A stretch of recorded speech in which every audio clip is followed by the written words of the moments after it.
Y'all have probably heard of yarn bombing. Well, I'm going to share with you today how to do something called yarn wrapping. And it really is that easy. You are simply wrapping yarn around anything. I found this wire heart at the Dollar Tree. I think it was probably meant to be a wreath or for florists or something like this. I don't know. I saw it, I bought it, and then when I learned how to do yarn wrapping, I thought it would be the perfect thing for that. So, to yarn wrap anything, you simply tie yarn to whatever you plan to wrap and then just start wrapping the yarn around and around. Yeah, like you're watching a tutorial about that. It's that easy. What I like to do is make sure that the strings are kind of lined up nice and neat. The heart was pretty easy to wrap, except for the wire was, of course, a little bit slippery, so the yarn wanted to scoot around a little bit. And I wanted the yarn to be in rows. I didn't want it to be kind of stacked on top of each other, so I went a little bit slower just to make sure that was happening. When you run out of yarn, just take your next string and double knot tie it together. And I like to do a loop knot, not sure of the proper name, and then pull it through. I find it to be a lot stronger of a knot than if you're tying two strings together as if you're lacing up your shoes. And I also like to ball up the extra yarn that I'm wrapping. I noticed that made it a lot easier and made it so that it didn't tangle as much when I started wrapping around. In case you're wondering where I got that amazing yarn with the gold in it, I got it at Joann's craft store a couple of years ago. I don't know if they still have it, but I've gotten a lot of questions about where that yarn came from. Now here, I decided to do something a little different and just wrap the middle section, that middle wire. When I first did this, I wasn't quite sure how I was going to fill in the top part. I'll show you how I figured that out. I've also been wrapping things in my art room.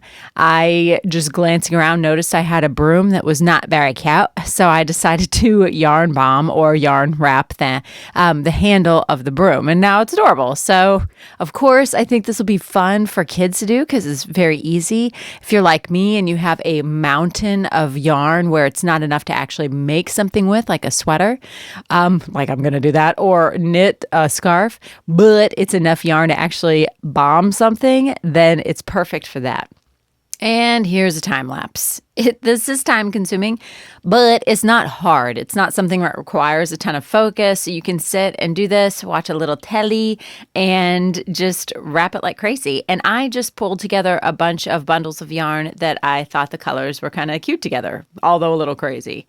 Now, when it comes to getting yarn in between smaller spaces, I went ahead and got a chenille needle. I like chenille needles because they have a wide eye, but they have a sharp tip. And I just, like I said, started by a double knot tying it to whatever I was going to wrap it to.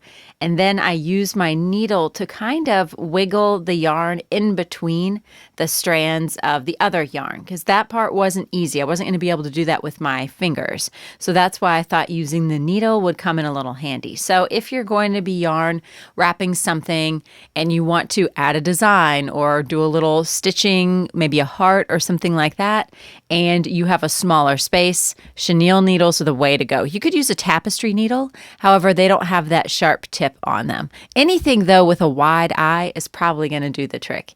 Once I was finished stitching this in between the other strands of yarn, I simply tied it off.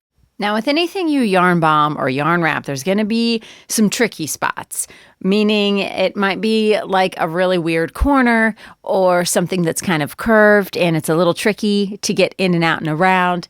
That, for me, this was the bottom of the heart. I kind of had to figure out a way to wrap it, but even as I was doing this kind of wrapping, I was thinking when I get to the end here, it's probably just going to start sliding off the heart. So I had to think of a way to kind of make that work, which was to then cross back over, do a little cross hatching with the yarn to bring it back the other way. Let me show you what I'm talking about. So when I was finished stitching the vertical strands, I went back and did these kind of horizontal strands that crossed back over that. And that seemed to work to hold it all in place. So when you're yarn wrapping something, there's no exact science to it. It's just a matter of kind of figuring out what's going to work. And that's part of the fun of it. And I think, like I said, it would be great for kids to do it because it's a problem-solving activity. And it eats up all that rando yarn that you have laying around your place. So now let's talk about how to make a pom-pom. To make a pom-pom, just take your fingers and wrap them excessively with yarn. If you don't want to use your fingers, you could simply have a credit card or some sort of small board that you could wrap the yarn around. Slide it off your fingers and then take another strand of yarn and tie a double knot, tying as hard as you can, and simply take your scissors and cut through the loops.